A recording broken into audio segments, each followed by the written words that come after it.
आता veg fish fry म्हणजे नक्की काय हा सगळ्यांना तुम्हाला प्रश्न पडला असेल। खरं तर ही रेसिपी व्हेज खाणाऱ्यांना तर आवडणारच आहे, पण जे नॉनव्हेज खाणारे आहेत ते नॉनव्हेज सोडून नक्कीच ही रेसिपी पुन्हा पुन्हा बनवायला सांगतील। तर नमस्कार, मी संगीता, फूडी संगीता या चॅनलमध्ये तुम्हा सगळ्यांचं खूप मनापासून स्वागत आहे। आज आपण ही अगदी फिश सारखी दिसणारीच म्हणजेच व्हेज फिश फ्राय आज आपण बनवणार आहोत। तर ही रेसिपी जी आहे ती मी फक्त केळ्यापासून बनवलेली आहे, पण दिसायला हुबेहूब फिश फ्राय सारखीच दिसते। तर अतिशय क्रंची, क्रिस्पी आणि नॉनव्हेजला सुद्धा मागे टाकेल अशी ही रेसिपी आहे आणि खूप हाय फायबरवाली आणि त्याच्यातून आपल्याला खूप सारे प्रोटीन सुद्धा मिळणार आहे।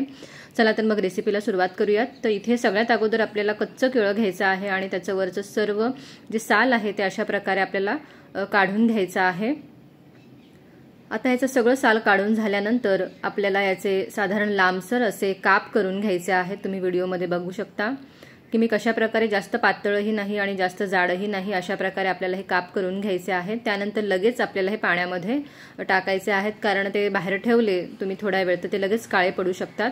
त्यानंतर पाण्यातून काढून मग त्यामध्ये आपल्याला थोडंसं हळद आणि थोडंसं मीठ टाकून आपल्याला हे छान मॅरिनेशन करून घ्यायचं आहे। त्यानंतर आपल्याला फक्त 2 मिनिटांसाठी स्टीम करून घ्यायचं आहे, कारण ते लगेचच शिजतात, पण 2 मिनिटं आपल्याला स्टीम करून घ्यायचं आहे इथे। आणि 2 मिनिटांनंतर तुम्ही बघू शकता की जे हे केळ्याचे काप आहेत ते अगदी परफेक्ट शिजलेले आहेत। आता हे सगळे आपल्याला काढून घ्यायचे आहेत आणि त्याला आपल्याला मॅरिनेशन करायचं आहे। तर इथे आपल्याला हळद टाकायची नाहीये, इथे फक्त आपल्याला मसाला, मी इथे आगरी कोळी मसाला वापरलेला आहे, थोडासा ठेचलेला लसूण टाकला आणि मीठ टाकलेला आहे। तुमच्याकडे जर नसेल तर तुम्ही मिरची पावडर, धणेपूड वगैरे यामध्ये ॲड करू शकता। आता हे छान आपल्याला मिक्स करून घ्यायचं आहे।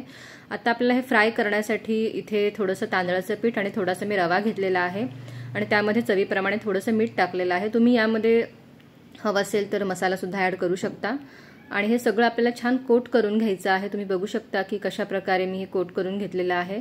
तर हे सगळे जे काप आहेत ते आपल्याला एक कोट करून घ्यायचे आहेत, त्याला सगळीकडे हे जे मिश्रण आहे ते लावून घ्यायचं आहे। इथे मी फक्त तांदूळ आणि रवा वापरलेला आहे, तांदळाचं पीठ आणि रवाच घेतलेला आहे। आता एकीकडे पॅन छान तापल्यानंतर त्यामध्ये थोडासा लसूण मी टाकलेला आहे जो मॅरिनेशन मधलाच आहे। त्यानंतर हे सगळे काप आपल्याला छान यामध्ये गोल्डन ब्राऊन होईपर्यंत, अगदी क्रिस्पी होईपर्यंत आपल्याला हे फ्राय करून घ्यायचे आहे। तुम्ही बघू शकता की दिसायला हुबेहूब हे फिश फ्राय सारखेच दिसत आहेत, पण ही फिश नसून आपण चक्क केळ्यापासून ही साईड डिश बनवलेली आहे।